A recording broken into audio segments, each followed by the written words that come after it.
Hello everyone, Chozo Nomad here. It's been forever and a day since I've actually done anything. This is me just doing something to, actually be productive with my life. Actually, I've been very productive since you last saw me. Well, I'm about to get married. That's a big change. Moved out of my parents' place. Also a big change. About to move back in though, so I can save money and actually pay for the wedding and move out. But yeah, a lot of stuff going on. It's pretty cool. But we're not here about that. We're here for entertainment purposes and stuff. And for that, I bring you RimWorld. This is a game I backed several years ago, and I've been following its development since it started. Every time there's an update, I'd always play. Every update that this game comes out with, it adds an entirely new dynamic to the whole thing. Like every update is a game-changing update. It's pretty crazy. But it's a very fun game. It's one of those games where you're like, I'm gonna play it for a little bit, and then you end up playing until 3 a.m., which I've done once or twice. Yeah. Anyway, so basically what it is you control a colony that crashes onto RimWorld, and you have to try and keep people happy and people fed and whatnot. And let me just jump into it and show you. First off, you can create a world. Let's create a new one. Let's make it really big. And 1, 2, 3, random JWiz. Generate. It'll take a little bit to generate. Ooh, excuse me. Generate. And voila. So this is the world in which your people will be landing on. And basically, there's two things that you can do. So this is Bellatrix or Bellatrix 1, name of the world. So you save it. Let's go start a new colony. So the way it works is you've got these storytellers. You've got the Cassandra Classic. She kind of has a scaling set of difficulty. Phoebe friendly, or Phoebe chillax. She still has the same challenges as the other one, but there's a lot more space and time between each one of the attacks. And then there's Randy Random. I like playing as Randy Random as my storyteller because it's so much fun. Like, you can get hit by a bunch of crazy stuff at once, or you can just have like nothing happen. There was one time I got hit by like 3 raids at the same time, and like stuff was on fire everywhere. It was pretty crazy. So I like him. He's fun and interesting. There'll be times when he doesn't do anything for forever, but yeah. Anyway, let's put it on challenge. These are essentially the difficulty levels within the storyteller. So free play means there's not going to be anybody. Base builder, focus on bases, and there will still be attacks, but they're not that harsh. And then challenge, and then there's extreme. I like to play on challenge because, as you can see, it says the way RimWorld was meant to be played. So I'll go on challenge. I have noticed though from previous updates, the difficulty seems to be scaled back a little bit. Like raids seem to be less intense. I remember back, a couple updates ago, whenever you get raided, you get hit by like 40 guys at once, and it'd be crazy. Now it's not quite as ridiculous. Anywhoosies, so let's go to Bellatrix 1, whatever your name is, and then it should pop up with a little thingy. There it is. My screen hasn't updated. Okay, here we go. So this is Bellatrix 1, and these are the biomes that you can land in. You've got everything from ice sheets up here, ice sheet, all the way down to desert, or extreme desert rather.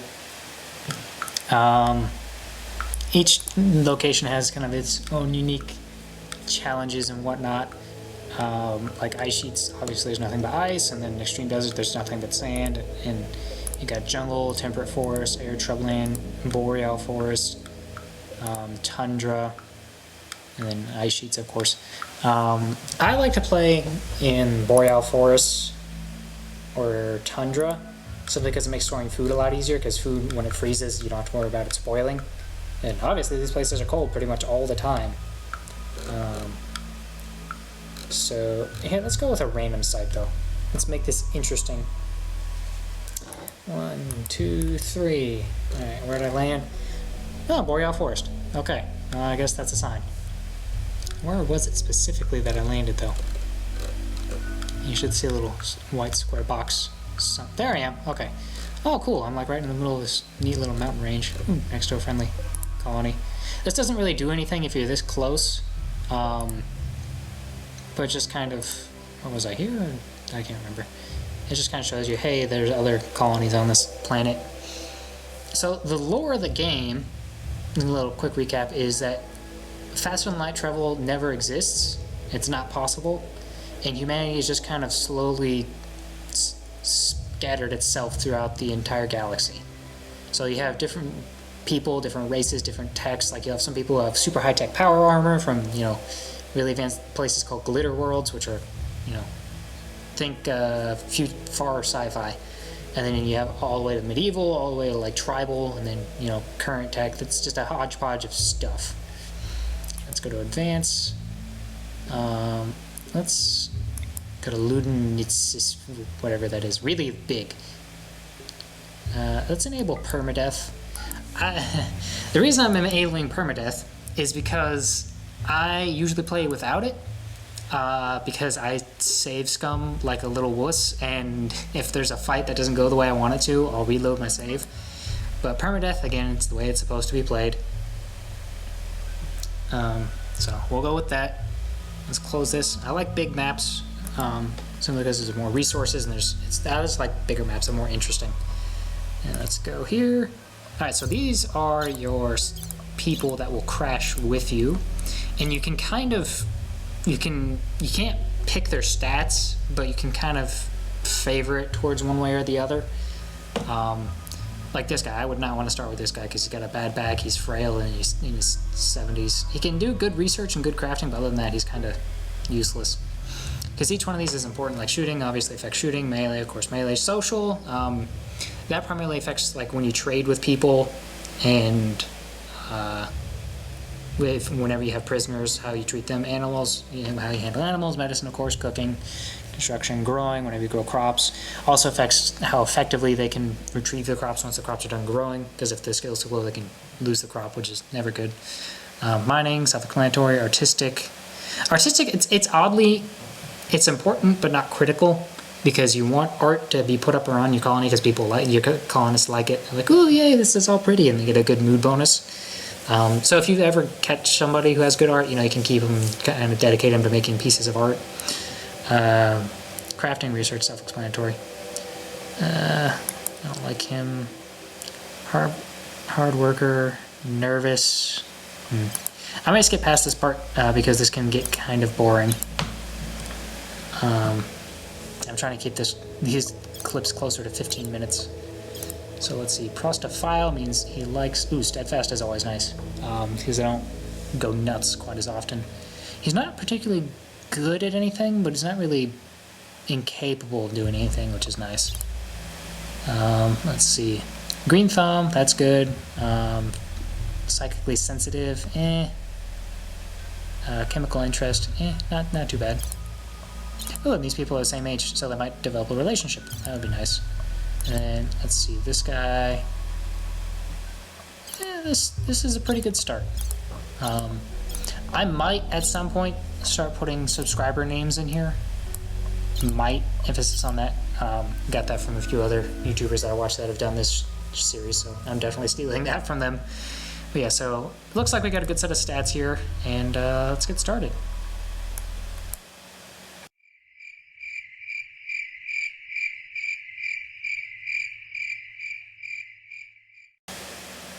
Alright, here we are. Three of you awake in your cryo-sleep sarcophagi to the sound of sirens and ripping metal. You barely make it to the escape pods before the ship is torn apart. Sometime later, you land on this unknown rimworld. As pieces of the shredded starship fall around you, you start to make new plans to survive. Dun, dun, dun. Alright, so there we go. Cue the music. Alright, so those are my survivors. Now, there's a time mechanic. You can accelerate, you can pause. You have pets. Ooh, we got a husky. She's a female. She's 4. Alright, very cool. Huskies are nice because you can train them to haul stuff, which is very useful. Let's scroll out and take a look at the map here. That lag. I want to see a good place to start building our base. This is big. Okay, I've never actually played on this setting. I usually play on the one just below it. Okay. This is significantly bigger than I thought it would be. Okay. this actually looks ideal because I've got a nice choke point right here, because people will try, if they ever try and attack me, because I can just wall off this section here. Ooh, is that another husky? Is it a male? And it's another female. Oh, we might try and tame them to get our husky a friend. Let's see, we got some steel, we got some ship chunks, which are nice if you want more components. Yeah, I think that's what I'm gonna do.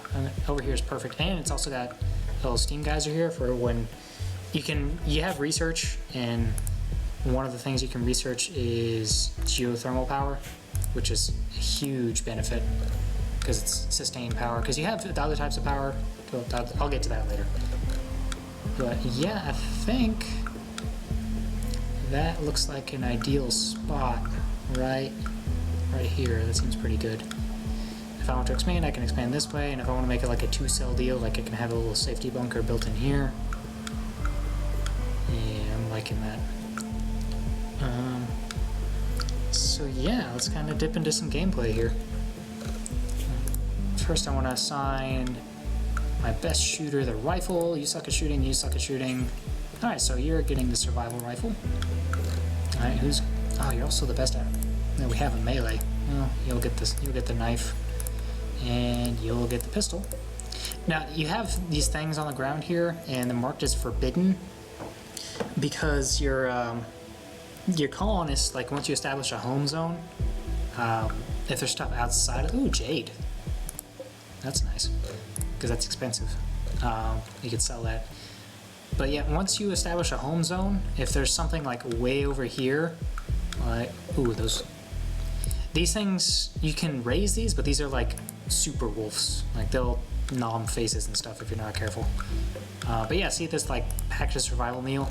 If you have your home like all the way over here and you don't have that set to forbidden, one of your colonists can just go like la la la la la and spend the whole day wandering over there just to grab that one thing.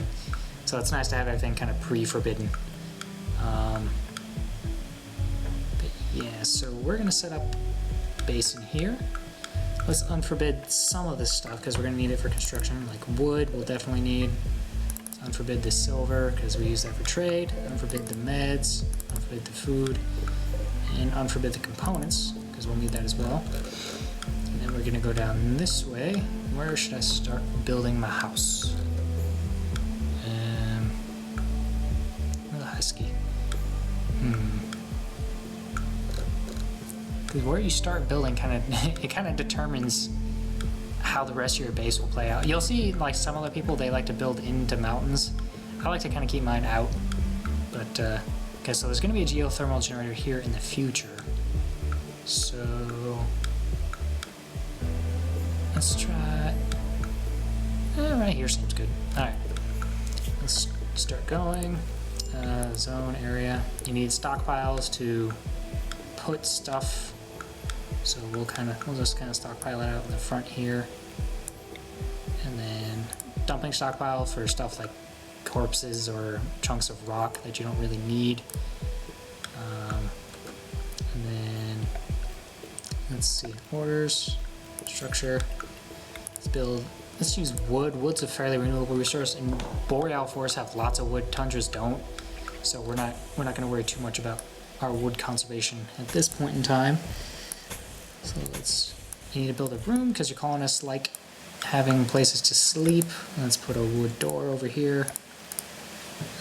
And let's get some wooden beds because colonists like to sleep in beds, not in places that aren't beds.